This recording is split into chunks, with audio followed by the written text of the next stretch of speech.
Hey, what's up guys? Welcome back to another video. Today we're going to look at Yufine again. Her banner is going to go live here in a couple days, and I just want to revisit her. I've already done 2 videos on Yufine, a guide and a showcase and a one-shot comp. I did a PvP montage with her. I'll link both of those videos in the description if you want to check those out. But we're just going to look at her base stats real quick and see if she's just worth pulling right now. I think she's worth pulling, but we're just going to kind of go over some builds like I did with the Charles video I just uploaded. So base stats here are obviously way different than what Charles, where she has way more attack, so you can push attack set on her. She gains crit damage and crit from awakenings, which is really nice. Her base defense is kind of low, and her base health is pretty low as well, so it's kind of hard to build Yufine tanky. You could still do it depending on what kind of team you put her on. But, yeah, let's go look at some builds real quick. Mine's actually not fully geared right now. I'll probably gear tonight on stream.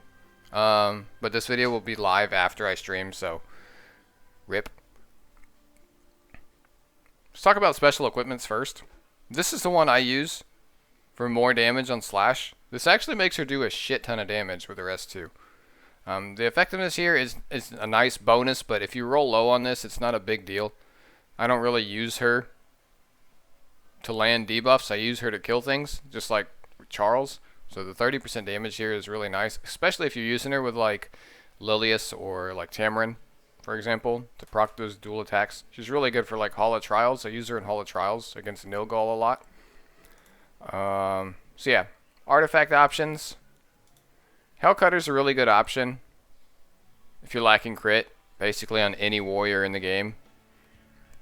This attack increase that she gets here is post stats. It's like in game. So if you have 5,000 attack, you're going to get a 4% modifier on top of that 5,000 every stack.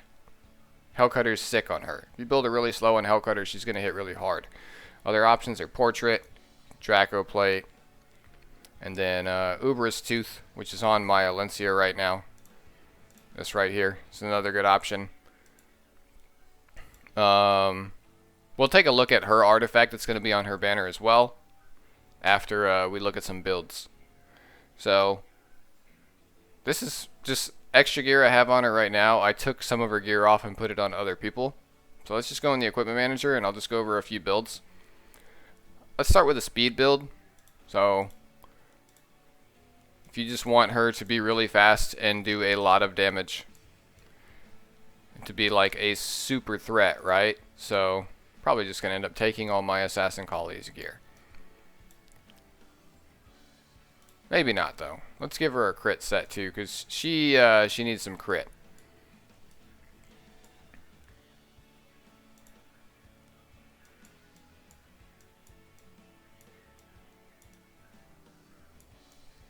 See here.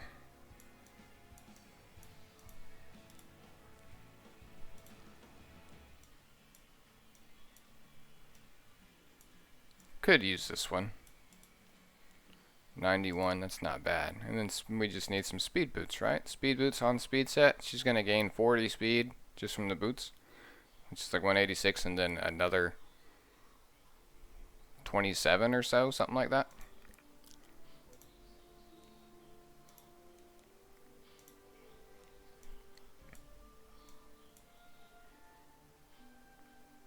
I gotta do sub speed. I need to do I'm gonna need more crit. These have crit on them, so need speed set. So we're gonna need some crit here. Those are decent. 93 crit, 213 speed, about 3,500 attack. Still relatively bulky. Her effectiveness is really low, but that's fine. I'm not really looking to debuff with her and stuff right now. 93 crit's really good. With this, I wouldn't run Hellcutter on a fast build. I would save Hellcutter for a slow build. So I would run like Portrait or Uberous Tooth on this kind of build. Maybe even Draco Plate to help with the bulk. But yeah, here's an example of a fast build. I think on faster units you don't necessarily need immunity. If you're going to try and put her in a turn 2, it just really depends on what you have her. If you put her on defense, you're going to need immunity. So let's look at like if I was going to put her on defense, like this is an example of a build that I would do. But if I was going to build her slower and say put her with like a Maid Chloe or something, then I would try and get some more bulk on her. So could actually drop like the speed boots and maybe do HP. So go speed set, HP percent, right? Like those are good boots. There's no attack sub on them, unfortunately. But it would be maybe something like this. So good amount of HP there, good amount of defense, still good attack, still good crit damage. So she's a little bit more bulky now, but being this slow, you'll probably want immunity. So like just for sake of example, we'll just take Charles' chest here, and then we'll take ML Ken's ring, wherever that is. There it is. Low crit. This is an example of a build that you would probably end up throwing Hellcutter on to push more crit, but she's really nice and fat, right? On immunity, on speed set. Decent speed without speed boots. That's the benefit of running speed set, right? So another example of a build you can do. It's actually a pretty sick build. I might try this one day. But and then you can also run counter Yufine to do like Labyrinth and stuff with their exclusive equipment. But there's really not too many ways to build Yufine. If you could get that 55 effectiveness, like if you were to do a PvE build, I guess I can do a PvE build real quick, which is pretty much just similar to what I did a second ago. Let's take these back off. Let's put that ring back on her. No, I don't know why I don't have anyone using this ring right now. But then I would just run attack percent boots, right? So it would be like this. And then we can put that chest piece back on. Right? So this would be like a PvE build. Probably want more effectiveness here. But there's that. Let's try an attack set. Because I did mention that she's good on attack set a couple minutes ago. So let's see what that looks like.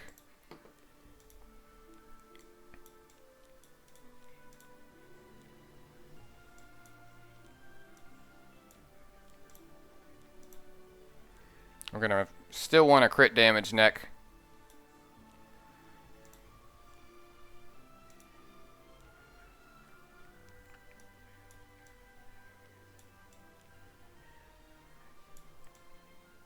Probably the neck she's using, to be honest.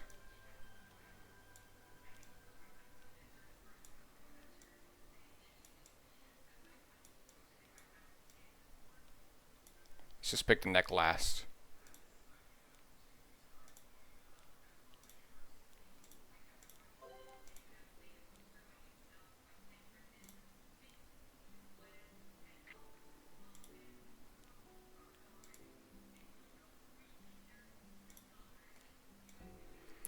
Okay, so maybe, yeah, see she's gonna hit real hard, right? And then we'll just do, I'm pushing really high crit damage here. So you can probably get away with running an attack neck. See?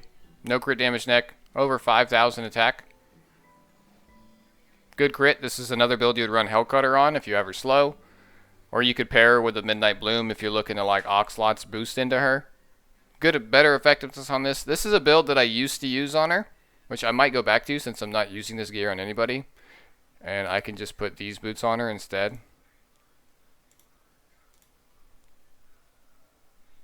Main stat, attack percent.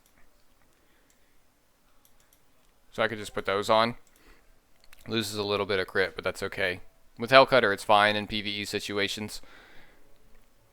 Bit more effectiveness. A little shy of the 55 you need, but if I was to just run her in like Hall of Trials or whatever, I actually might have another weapon.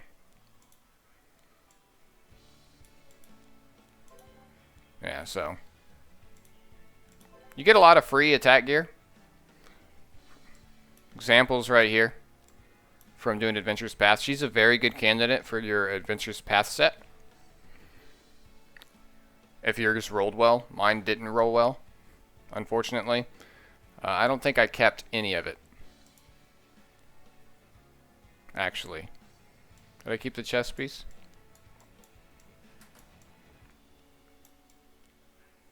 I don't think I did.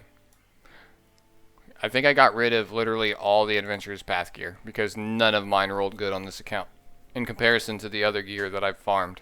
So, there's some Yufine builds for you guys. You could squeeze immunity on this set depending on how your gear rolled. I don't have enough crit chance on here. They're all low rolled crit chance. I only got 3, 5, 6, 4. You know, they're all really low. 11, that's not bad. And then 8. So I'm lacking crit in these rolls, but if I rolled more crit, I could probably squeeze in immunity here. But yeah, that's pretty much it. Let's hop into her artifact here. So we have Merciless Glutton, right? I'm just gonna flat out be honest, this thing sucks. Like, I think it's actually ass. The way this is written, like, this is cool when an enemy is defeated, but like this is just a win more feature. And me personally, I don't like win more features. If I'm already winning, I don't need to win more. You know what I mean? And unless there's like, if they have a unit that can drastically turn down a situation, maybe like a Ravi, for example, I could see this being useful to kind of win more so you don't just get cucked by a Ravi afterwards, right? But the way this is written increases the caster's combat readiness by 15% when an enemy is defeated, with a 50% chance up to 100 chance to increase effectiveness for 2 turns. Can only be activated once per skill. So like this doesn't even make sense the way this is written to me.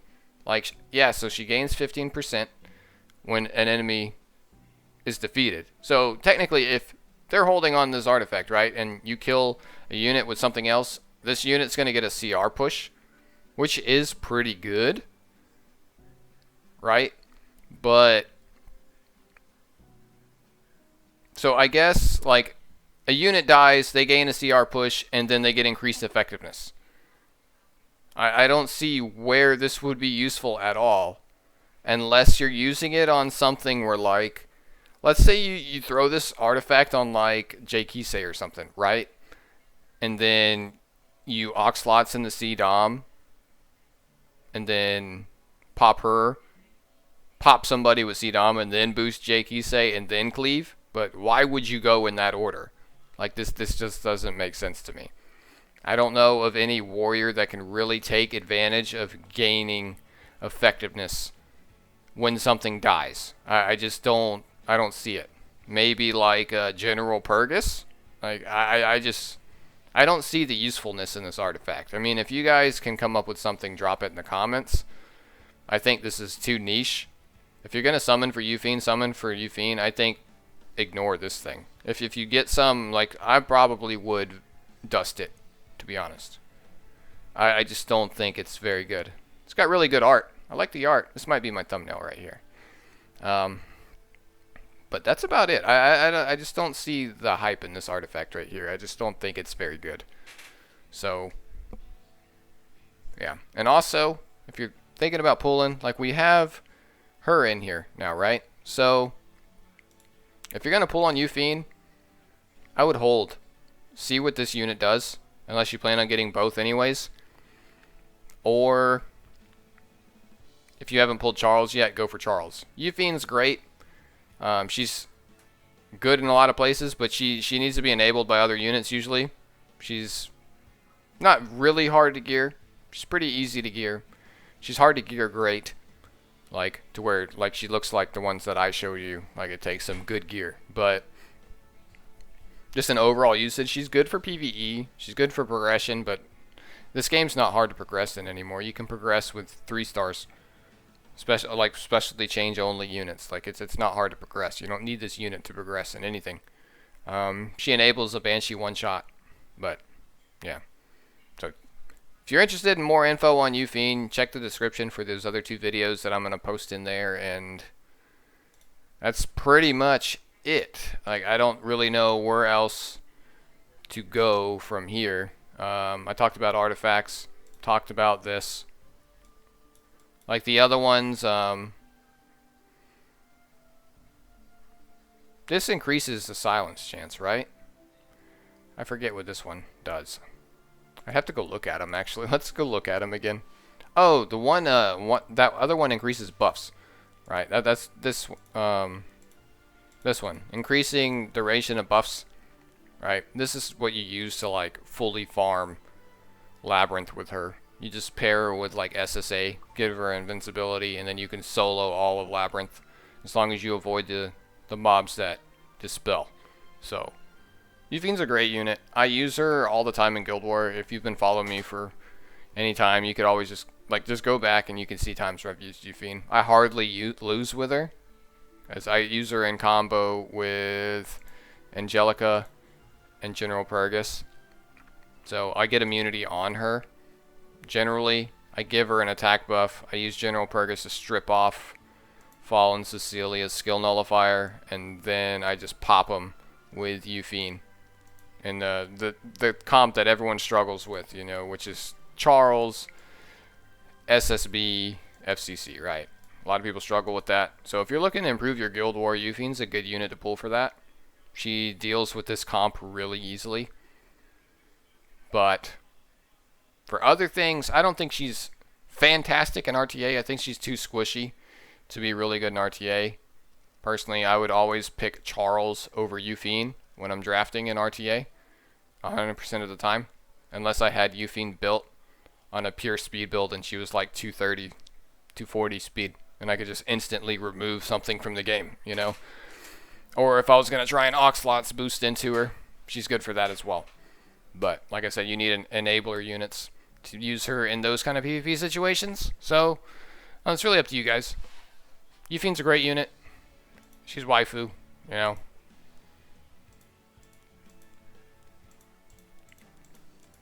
But yeah, drop a like if you enjoyed, and let me know what you think. Let me know if you're going to pull Yufine. Let me know if you're going to pull Charles instead. Let me know if you're going to wait for the new chick. And you guys have a good one. Peace.